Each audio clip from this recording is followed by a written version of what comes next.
Ayan, ito mga kaidol, dahil sa wala akong magawa mga kaidol, naisipan kong ipakarwas ang aking ginagamit na motor para naman medyo matuwa-tuwa sa akin yung motor ko. Dahil halos 2 buwan, 3 buwan hindi ko napapakarwas, naipon na yung mga dumi. Ayan, maganda rito magpakarwas sa amin mga kaidol.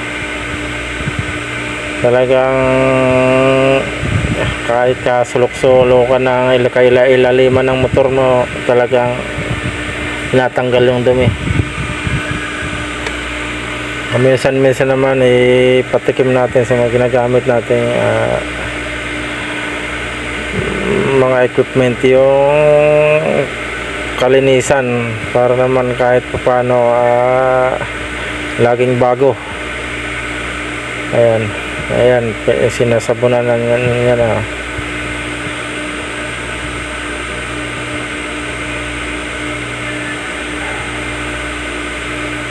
Gagamitin ko sa trabaho, papasok sa company. Few moments later. Huli! Yan mga ka-idol, makikita nyo yung isang traffic enforcer, nahuli niya yung mga nakaparada sa sidewalk na motor. Samantalang anong oras pa lang, wala pang alas 6. Hindi mo alam kung talagang may quota tong traffic enforcer na to, umagang umaga. Yan parang hapit. Joke lang mga kaidol. Ayan tingnan nyo sa sidewalk. Kawawa naman mga uling to. Hapit yung traffic enforcer na to. Dito yan sa Pasig mga kaidol. Ito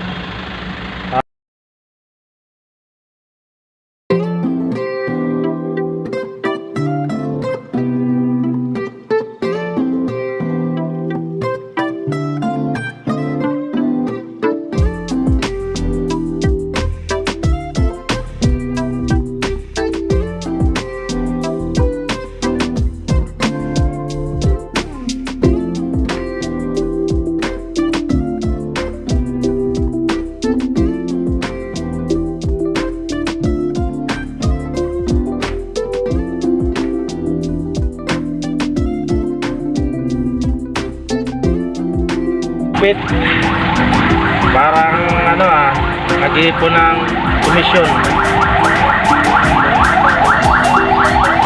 Ayan mga kaidol, inuhuli na yung traffic enforcer. Ayan pula ito pala, akala ko.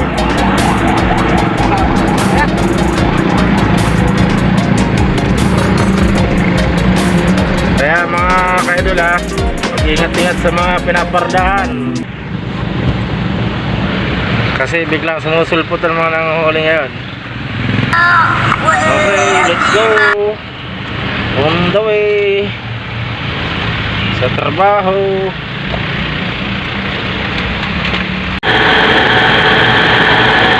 Tingnan ninyo ito mga kaidol. Ito ang sasakyan namin,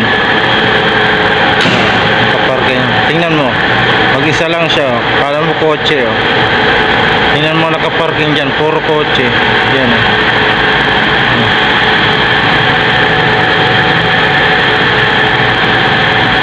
tingnan mo siya, mag-isa. Astig, porque big bike bagay, binayaran naman siguro niya. Yan. Ayan, galing ayan stick siya